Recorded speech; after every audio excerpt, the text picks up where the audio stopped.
Hello, everybody. Dr. Jackson here, speaking to my high school principals.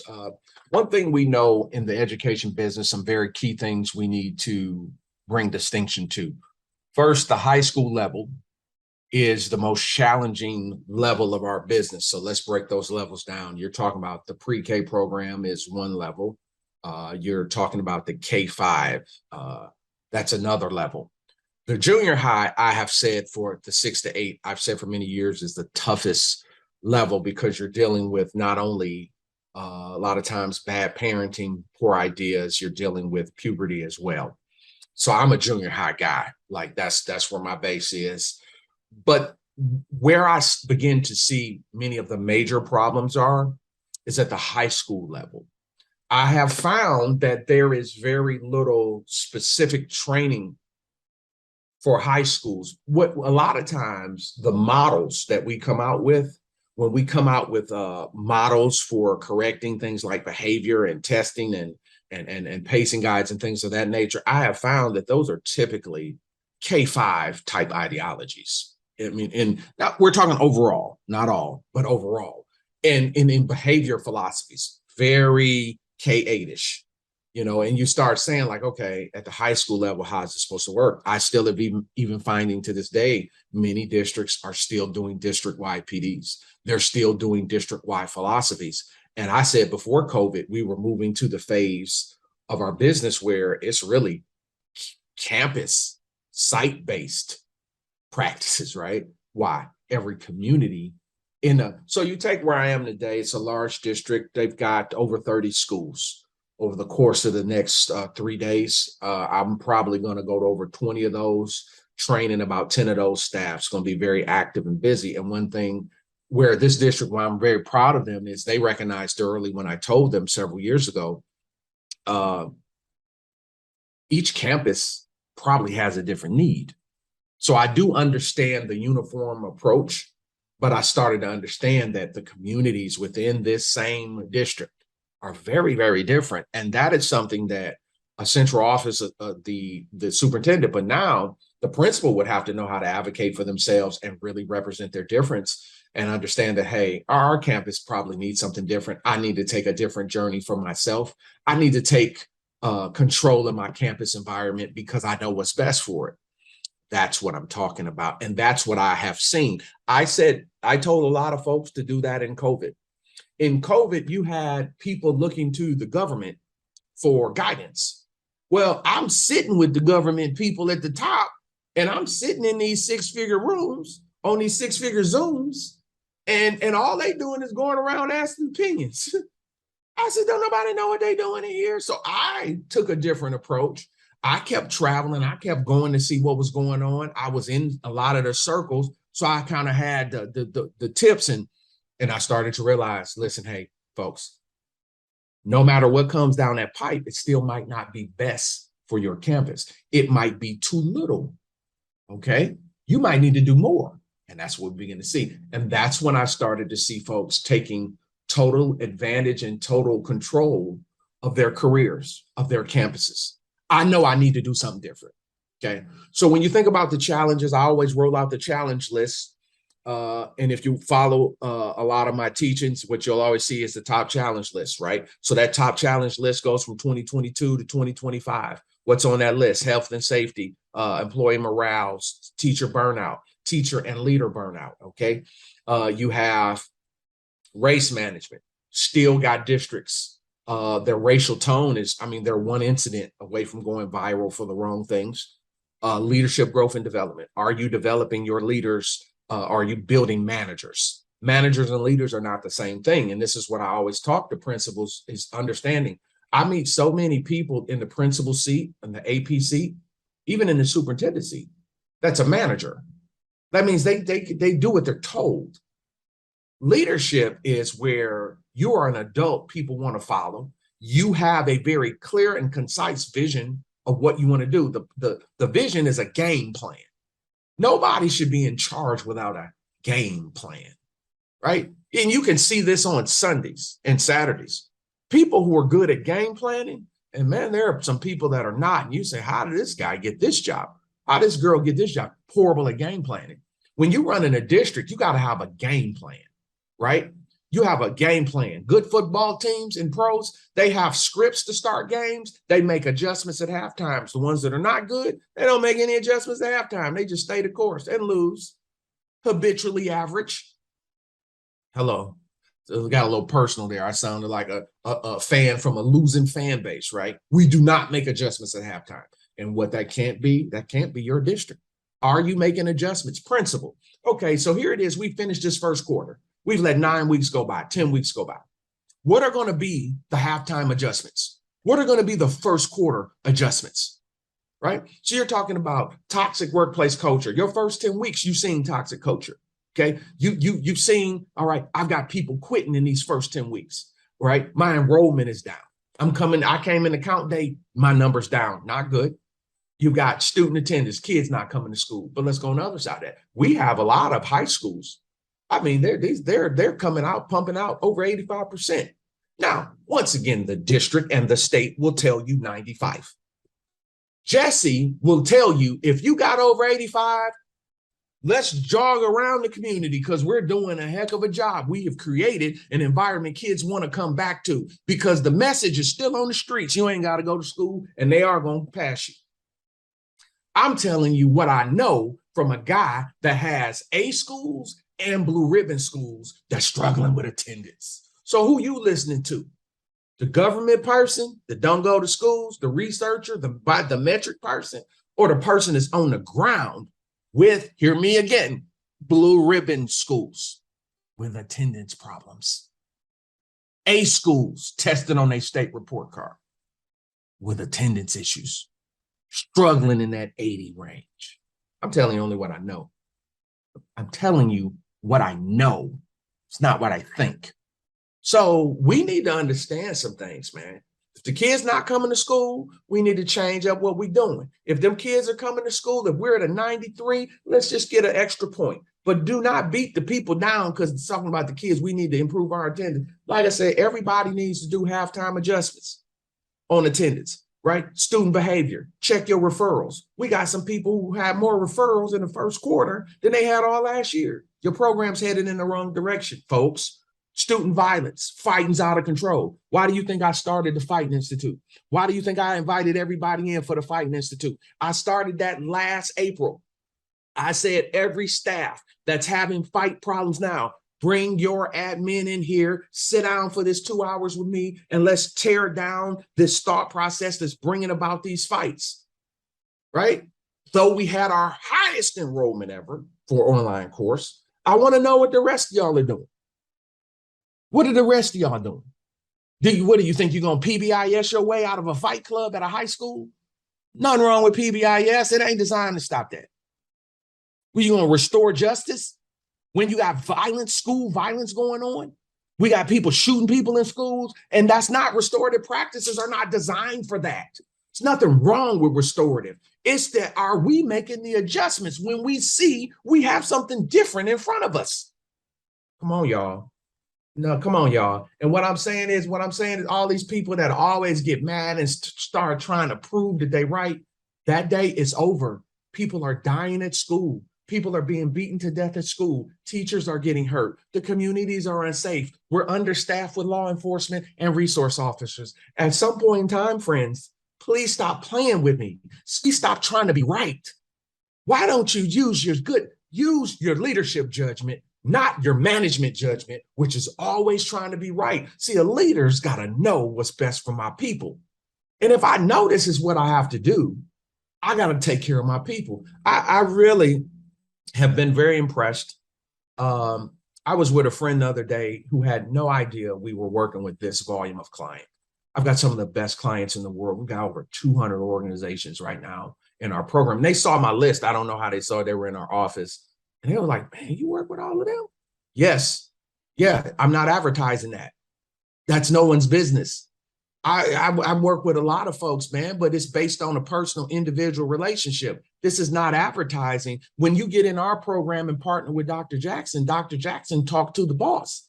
Dr. Jackson talked to the principal, talked to the superintendent. We have an understanding because a lot of times, if you want to change a culture, you want to actually fix your organization and get it moving in the right direction, it's going to require follow through. What do many organizations struggle with? Following through. You ask them to do something and they'll be like, oh my God, I don't know if it's good. I don't know, the staff doesn't like what we're doing. It's too hard. You know what's too hard? Giving staff all that new academic stuff you're pushing on them. Why don't we start with the fundamentals of blocking and tackling? You know what the blocking and tackling is? Coming to work every day. You know what the fundamentals are? Where's your lesson plan? You know what the fundamentals are? Is up on your feet teaching, not showing movies on a Monday. Did it get quiet in here? Did y'all hear it get quiet in here? Don't play with me, man. I'm tired of that. We playing around with kids' lives and we playing around with staff's careers. Here it is. I invested my career into this building, into this principal, but this principal is not taking charge of the building and of that campus. Still talking about what district is saying. Listen, a lot of times district really doesn't know, and it's not negative. They're not there. It's like the state government. They come down with these rules. They're not on campus. And that's what I was telling my friends at high state governments and the governments I work with. Y'all, when the last time y'all been around a kid? How do you think that makes sense? They don't. It's just researcher offices smartness, not people who are on the ground every day.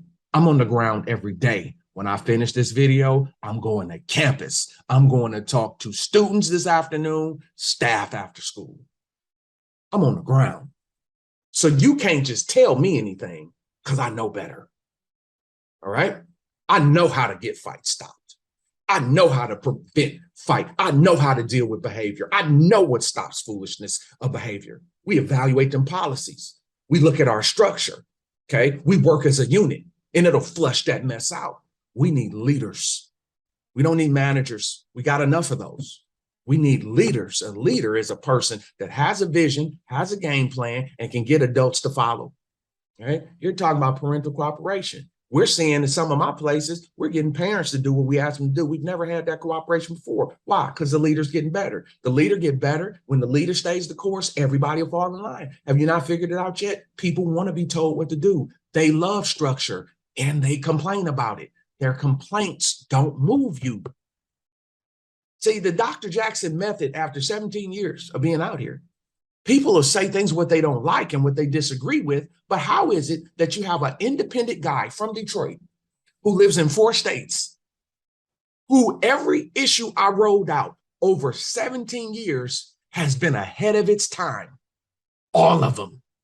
I said, the day where it would be college or prison would be the choice for our kids in rural communities. I said that. I said that then. I didn't know how clear it was. I said it then, college or prison, meaning prison is the bottom 5, meaning you just on the wrong road. You end up working for the system. That means getting government assistance in one form or another, whether it's incarceration, the mental health facility, things of that nature. And then college is vocation. So what's under that? University, military, go trade to work, skill trade, entrepreneurship, college or prison.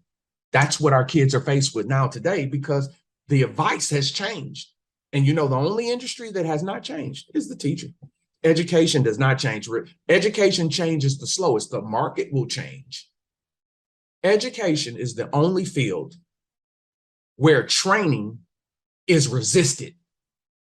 So I'll go to Google. I'll go to another corporate 500. If I called their retailer's name, you would know them. You go to their trainings. Those people are in there taking copious notes, happy to be there. They know their boss brought this guy and they're just taking notes and doing whatever you asked and asking questions. You'll go to education, these education trainings, people in there, they don't like what you said. They'll roll their eyes, pull out the computer, start doing other work, got the phone out, right. And then talking about, I don't want to come to this training, and we had audacity to give their opinion. That does not work. It don't work like that at Google. The workers are not giving opinions and they don't listen. Like the only field. So guess what happened? In education, we messed up training. We started clogging up our schedule with training, got our staff in there sitting down, checking a lot of boxes, and there's no quality. They go read off the slides. They're printing, killing all these trees. It's a printing shortage now, paper shortage, right? Kill all these trees, and they want to print all these PowerPoints and read them to the people and waste the training time, so they don't understand it's a difference between in-service and training. I'm a professional trainer. If you went to the gym, we're going to work out. You come to my training, we're going to work out. How do you think you're going to come to my training and like everything I say? But you don't have enough sense to, if you don't like it today, to sit on it. You don't have enough sense to digest it. You don't have enough sense to just sit right now and get it. We're not doing opinions. I never came to have a discussion. Man, I'm here. I'm paid to be right. I'm paid to bring you advanced knowledge. Check my record over 17 years. Check all my books. My books were ahead of what was to come all the time. All the time. I rolled out group learning in 07. Stuff we were doing in the juvenile facilities. I said, get these kids working in groups. Small groups is the future. I said that in 07. Here it is, 2022. Small groups is the way. Wow. So what are we saying? I'm talking to you, principal. Principal, you've got to know what's best for your campus. You've got to know what's best for you. You got to know what you need. You got to understand the deficits of your students, the deficits of your teachers. And it's personally up to you to build trust, culture within your campus. The thing I'm most concerned of with principals is the training they're getting. The principals are not getting the training they need to be successful as individuals. So this is why I started doing a lot more online trainings. That is specifically for a principal to know they need help. So if you know you need help, you register for the training for your team, sit in there and you join. This is just like almost like a one-on-one training session, a tutoring session for you and your admin team. Why? Because these trainings are not, there's very few districts, and I have many, but I don't know what everybody else doing. I mean, because there's almost 100,000 districts. What help are they getting? They're just hoping to get it. And what happens is when it comes to your career and it comes to your campus, it's something that you have to understand. You have to be ahead of the curve. You have to know how to support yourself, get the guidance that you need. One of the major issues that we have coming down the pipe is understanding the dramatically devastating consequences of trauma and what has happened on campus to where that trauma has been something that we have not been able to resolve. When you see me offering an individual course, whether it's on fighting, whether it's on race, whether it's on student behavior, whether it's on trauma, these are for you individually because the training in our business that we need, it's not there. So I want to do my part. I travel, probably close to 20 plus days a month, and I've still got my own family. I've got, things I've got to take care of. So I'm giving the people as much as I can give. When I go to those online courses and you see them, they're for you. If you know that topic is something you need and you know you need that personal mentoring in that area, get in that course so you can get that one-to-one, so you can get and ask questions that you need to be successful. When you want to think about the thing that I want to leave with you that's very powerful is that as a school leader today, particularly a high school leader, the three things that are going to determine your win or your loss is your leadership maturity. What does that mean? That means, are you comfortable with being in charge? Are you comfortable with being the boss? One thing about a leader does not change courses because people don't like it. The leader's got to know what's best, right? I have seen leaders, people start, and it's this term that I didn't understand. It was called pushback. Like, oh, what do you mean pushback? How are they going to push back? They work here. How can a person that work here push back? I've never heard of that in all my life. I didn't know you could. I didn't know. Well, apparently in some of these places, you can get pushback. Like they don't want to do it. Like we work here. Like only industry where you can hear that word is education. Every other industry, when it's rolled out, that's what we're doing all the time. I run a business, okay? I run a business, right? I've got almost a dozen people that work for us. I wouldn't experience pushback in my organization. I roll out what we're doing, and this is what we're doing. I obviously have them in our organization because they're strong in the areas which I brought them in and hired them, but they're not pushing back on what I'm rolling out for us to do. They can help me. They can give me better ways to do it, but this is what we're doing. So if you hear the term pushback, that's kind of, it's saying that they feel your personality can be push you off of what you know you need to do. The second is being coachable. As a principal, you've got to be a person. See, we have one rule, and I've lived this rule in my entire practice. If you don't listen, I'll fire you. I will not convince somebody to listen, right? I'm not about to over talk to you to get it. If you can see, because one thing about me, I'm a teacher and I teach on a first grade level. I'm so easy to understand. For you to miss me, you got to try to miss me. Right? You got to try not to understand, Doc Jack. I teach on a first grade level. I keep it real simple where you can get it. And guess what? For a lot of people, the simpleness, that's what they're missing. And that's where they get messed up. So you got to be coachable. Even at my stage of being the teacher and mentor to literally hundreds of people in upper management, hundreds, probably thousands right now, thousands, but hundreds right now, present day. In my phone, we talk every week, once a week, once a month. I still have a teacher, somebody who provides me guidance, and I've never talked back to my boss ever. I've never. My teacher, the man who gave me all these advantages that I have, I've never talked back. He'll tell you that. Never talk back. And he get on me pretty good. Still does. And yes, sir. Yes, sir. Yes, sir. So, you understand what? Yes, sir. And and it's something when I don't get it, I say, I'm getting it. Yes, sir. Always, yes, sir. Never this. Be coachable.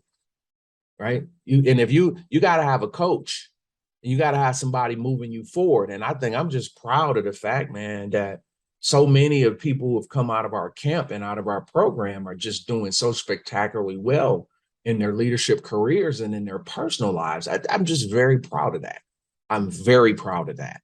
And remember, coaching and mentoring, the person has to pick you. So I've never set out to solicit.